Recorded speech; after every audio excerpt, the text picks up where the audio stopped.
할렐루야. 예, 사랑하고 축복합니다. 오늘 이 아침 하나님의 은혜가 또 평강이 예배하는 모든 여러분들의 삶의 자리에 또 가정에 충만하기를 축복해요. 그래서 우리 그 축복을 옆에 있는 분들과 함께 인사하면서 나누도록 하겠습니다. 이렇게 축복하며 나아갑니다. 주님의 은혜가 당신의 삶을 새롭게 하길 바랍니다. 예, 주님의 은혜가 당신의 삶을 새롭게 하길 바랍니다. 여러분, 오늘 저와 여러분은 이 한 주간의 첫 자리를 이렇게 성찬의 자리로 나아갑니다. 그러면서 말씀 함께 읽었는데요, 이 복음을 기억하는 자리라고 하는 말씀을 통해서 오늘 이 시간 짧지만 함께 말씀 나누도록 하겠습니다. 우리 옆에 있는 성도들과 함께 인사 나누었던 것처럼 주님의 은혜가 오늘 우리의 삶 가운데 새롭게 임하는 은혜가 오늘 이 시간 있어야 될 줄 알아요. 그런데 오늘 우리가 이 성찬을 이제 우리 성찬식을 하게 되어지는데, 이 성찬식을 할 때마다 하나님께서 우리에게 물으십니다. 어떤 물음이냐면, 너는 복음을 기억하고 있느냐고 물으시는 거예요. 신앙생활을 오래 하다 보면 이 복음이 머릿속에 지식으로만 남을 때가 있습니다. 그래서 복음이 뭐예요 하게 되어지면 사실 이렇게 멍할 때가 있거든요. 그런데 이런 겁니다. 그 예배가 익숙해지면 예배 감격이요 사라질 수 있어요. 또 찬양은 부르고 있지만 여러분, 눈물은 마른 자리가 되어지고요, 또 그때 하나님은 우리의 기억의 자리, 이 자리를 새롭게 하세요. 어떻게 하냐면 이 성찬의 자리를 통해서 새롭게 하시는 은혜를 우리가 경험하게 되어집니다. 그래서 성찬 예식은 단지 떡과 잔을 나누는 그런 종교 의식이 아닙니다. 그것은 복음을 다시 심장으로 받는 순간입니다. 예수 그리스도의 사랑을 다시 기억하고 그 사랑이 오늘 우리 현실을 흔들면서 다가올 미래의 소망으로 이어지는 자리 서게 하는 겁니다. 그래서 오늘 말씀 속에 복음의 전부가 담겨 있거든요. 성찬은 단지 과거를 회상하는 예식이 아니라는 것, 지금 이 자리에서 그 예수님의 십자가 사랑이 다시 살아나는 은혜가 있게 될 줄 믿습니다. 성찬은 기억으로 시작해서 현재의 은혜로 이어지고 또 마침내 미래의 소망으로 완성되어집니다. 그래서 오늘 말씀을 통해서 우리는 다시 복음의 흐름 안으로 들어가야 합니다. 그 성찬의 떡을 받을 때마다 그분의 찢기신 사랑이 내 마음속에 새겨지고, 또 잔을 마실 때마다 그분의 피로 맺어진 새 언약이 내 삶을 새롭게 하는 그런 은혜의 자리에 우리 모두가 함께 설 수 있기를 주님의 이름으로 축원함을 드립니다. 자, 먼저 보세요. 이 복음은 기억의 자리로 오늘 우리를 부르십니다. 그 23절 24절을 보면, 주 예수께서 잡히시던 밤에 떡을 가시다 축사하시고 떼어 이르시되, 이것은 너희를 위하는 내 몸이니 이것을 행하여 나를 기념하라, 이렇게 말씀하셨습니다. 그러니까 지금 이것은 너희를 위한 내 몸이다, 이렇게 말씀해 주셨는데요, 이 말씀이 가지고 있는 의미가 뭐예요? 내 고통을 기억하라, 그런 의미입니까? 아닙니다.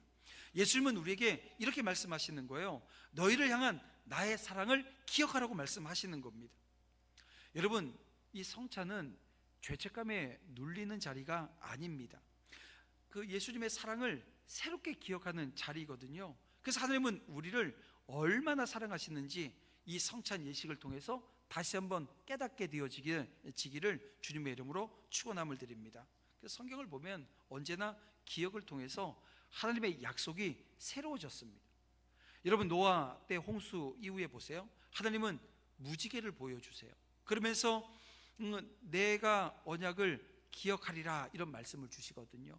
또 출애굽 때 유월절을 제정하시면서도 이런 말씀을 주십니다. 이 날을 기념하라 하셨습니다. 그래서 기념하라라고 하는 말은 단순히 뭐 생각해봐라 이런 뜻이 아니고요, 하나님이 지금 다시 일하시겠다라고 하는 약속의 표현인 겁니다. 그래서 예수님은 나를 기념하라 하셨을 때 그 뜻이, 아니 이때의 일을 기억해, 다시 말하면 2000년 전에 있었던 그 일을 기억하라고 오늘 우리에게 말씀하시는 것이 아니라, 내가 너희를 위해서 이루어 놓은 그 구원을 오늘 다시 누리려는 거예요. 여기로 오늘 우리를 초대하고 있는 것입니다. 성찬의 떡은 단순한 상징이 아니라 살아있는 사랑의 증거입니다. 그래서 우리가 떡을 받을 때 그분의 찢기신 몸을 믿음으로 다시 붙드는 거예요. 믿음으로 붙드는 거예요. 그 순간 복음이 오늘 우리의 머리의 지식이 아니라 지금 내 마음에서 역사해서 살아나는 은혜로 여러분 자리 잡게 되어지는 겁니다. 오늘 이 시간 저와 여러분 모두에게 그 기억의 자리에 하나님께서 함께 하심의 그 기억이 넘치기를 주님의 이름으로 축원함을 드립니다. 그 기억은 과거의 이야기가 아니고요, 지금 내 안에서 살아 움직이는 복음의 능력이 되어짐을 여러분 함께 고백하고 믿기를 주님의 이름으로 축복합니다.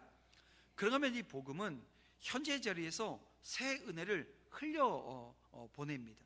자, 25절을 보니까 이 잔은 내 피로 세운 새 언약이니 이것을 행하여 마실 때마다 나를 기념하라 말씀하십니다. 이 피는 내 피로 세운 새 언약이다, 이렇게 말씀해 주시는데요, 이 말씀에 이 복음의 중심이 담겨 있습니다. 옛 언약은 어땠나요? 짐승의 피로 매번 제사를 드려야 했지요. 근데 새 언약은 예수 그리스도의 피로 단번에 완성된 약속입니다. 그래서 그 피는 어떤 은혜가 있어요? 오늘 우리의 죄를 덮는 수준이 아니라 여러분 우리의 영혼을 깨끗게 하시는 은혜가 있습니다. 또 무너진 마음은요, 새 생명을 불어넣어 주셔서 회복시키시고 수생케 하시는, 다시 세우시는 은혜가 이 과정 가운데 있는 거예요. 그래서 바울이 고린도전서 10장 16절에서 이렇게 말합니다. 우리가 축복하는 바 축복의 자는 그리스도의 피에 참여함이 아니냐라고 말입니다.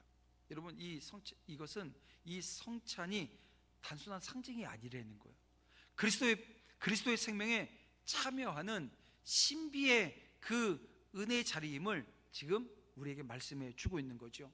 그러니까 오늘 우리가 이제 조금 있으면 떡과 잔을 받을 건데요, 그리스도께서 지금도 내 안에 살아 역사하신다라고 하는 증거입니다. 그래서 성찬은 현재 진행형입니다. 그리스도의 사랑은 과거에 끝난 사랑이 아닙니다. 2000년 전에 십자가에 죽으시면서 끝난 사랑이 아니라 지금도 오늘 우리 안에, 여러분 안에 흐르고 있음을 믿으시길 바랍니다. 그래서 성찬은 기억의 자리를 지나서 현재의 은혜가 흐르는 자리라고 하는 것을 기억하고, 이 잔을 마실 때마다 그리스도의 피가 내 안에서 새 사람의 삶을 시작하게 되어지는 은혜가 있다는 것을 기억하고 오늘 이 예식에 참여하는 우리 모두가 되어지기를 주님의 이름으로 축원함을 드립니다. 그러면 이 복음은 미래의 자리로 저와 여러분을 이끕니다. 자, 26절 말씀 보세요. 너희가 이 떡을 먹으며 이 잔을 마실 때마다 주의 죽으심을 그가 오실 때까지 전하는 것이라. 여기 보면 그가 오실 때까지라고 말씀하고 있습니다. 주님이 오실 때가 언제죠? 재림의 때를 이야기하는 겁니다. 그러니까 성찬은 미래의 소망을 오늘 우리에게 바라보게 하는 자리입니다. 바울이 말합니다. 너희는 이 떡을 먹으며 이 잔을 마실 때마다 주의 죽으심을 그가 오실 때까지 전하는 것이라고요. 성찬을 행할 때마다 우리가 기억해야 될 것은 예수님이 다시 오신다라고 하는 그 약속을 믿음으로 선포하는 것입니다. 성찬이 단지 오늘 우리의 죄를 사해 주는 것으로 끝나는 것이 아니고요, 재림의 소망을 붙드는 믿음의 고백이 되게 하시는 겁니다. 여러분, 예수님도 마태복음 26장 29절에서 이런 얘기를 주셨어요. 내가 포도나무에서 난 것을 이제부터 내 아버지의 나라에서 새 것으로 너희와 함께 마시는 날까지 마시지 아니하리라. 여기 보세요. 이제부터 내 아버지의 나라에서 새 것으로 너희와 함께 마시는 날, 언제입니까? 여러분, 그것은 예수님께서 이 땅에 다시 오시는 재림의 순간이고, 여러분 그때는 천국에서 주님과 함께 나눌 그 식탁이 준비되어져 있다는 거예요. 근데 우리가 그걸 지금 미리 맛보는 겁니다. 그러면 아마 우리 중고등부 아이들 그럴 거예요. 그런 잔치면 별로 가고 싶지 않다고. 왜냐하면 이 지금 나눠주는 이 떡이요, 맛이 하나도 없어요. 뭘 넣질 않아서. 그래서 우리 구약에 그 무교병을 구웠던 것처럼 그 형식으로 구워낸 거기 때문에 맛이 없습니다. 그런데 그것도 맛없어도 막 이만하게 한 판을 주면 좋은데, 요만큼 띄어서 줘요. 예. 그리고 잔도 뭐 큰 잔이 아니라 요만한 잔에다가 줍니다. 이 지금 이런 잔치 사람들 모이나요? 모이지 않습니다. 그런데 오늘 우리는 이 천국 잔치의 모형, 그 예고편을 오늘 우리는 지금 행하는 겁니다. 이 땅에서는 이 성찬이 그래요, 완전하지 않습니다. 하지만 언젠가 주님 다시 오실 때 그 식탁은 완전한 하늘의 만찬으로 이어질 것을 여러분 믿으시길 바랍니다. 그래서 오늘 우리가 이 성찬을 받을 때마다 주님이 다시 오실 그날을 기대하면서 사는 거예요. 성찬은 단순히 먹고 마시는 의식이 아닙니다. 주의 죽으심을 전하는 예배가 되어지고 다시 말하면 복음을 다시 세상에 선포하는 믿음의 행동인 것입니다. 그래서 오늘 우리는 이 성찬을 통해서 세 가지 방향을 우리에게 말씀해 주고 가르치고 있는데요, 과거를 향해서는 주님의 십자가를 기억하고, 현재를 향해서는 그 피의 은혜를 누리면서, 미래를 향해서는 주의 재림을 기다리라 라고 하는 것입니다. 그래서 주님 오시는 그날까지 저와 여러분 결단해야 돼요. 복음 전하며 살겠노라고 하는 이 결단으로 오늘 이 시간 서야 됩니다. 그래서 우리 다음 주 새생명 축제가 있는데요, 우리 성도님들이 259명을 작정해 주셨어요. 여기 지금 보세요. 259명이 들어오면 앉을 자리 있어요, 없어요? 없을 것 같죠. 예. 뭐 이게 바닥에 앉아야 되고 막 이런 일이 발생할 것 같죠. 예. 믿음으로 여러분 한번 보세요. 그리고 여러분 복음을 전하는 자리에 내가 서야 됩니다. 그 은혜의 자리에 서야 됩니다. 그것이 여러분 오늘 성찬 앞에서 오늘 저와 여러분이 다시 복음을 붙드는 은혜가 있을 때 가능한 겁니다. 성찬은 오늘 우리의 약속과 하나님의 약속이 만나는 자리입니다. 내가 하나님 앞에 약속하고 또 하나님이 우리에게 주신 약속이 만나는 자리예요. 그리고 그 약속은 결코 변하지 않습니다. 그가 오실 때까지 우리는 이 식탁으로 또다시 나아옵니다. 오늘 이 성찬의 자리에서 주님이 베푸신 사랑을 다시 기억하고 그 사랑의 은혜가 여러분의 삶 가운데 계속해서 흐르기를 주님의 이름으로 축원함을 드립니다. 이 시간 우리 함께 기도하고 성찬의 자리로 나아가겠습니다. 아버지 하나님 감사합니다. 이제 떡과 잔을 받으면서 다시 복음을 마음에 새깁니다. 주님의 십자가를 잊지 않게 하시고 그 사랑을 현재의 삶에서 살아내게 하시며 주님 오실 때까지 복음을 전하는 믿음의 길 걸어갈 수 있도록 인도해 주시옵소서. 예수님의 이름으로 간절히 기도 올리옵나이다. 아멘. 네, 우리 다 같이 찬송가 268장 부르면서 성찬의 자리로 함께 나아가겠습니다.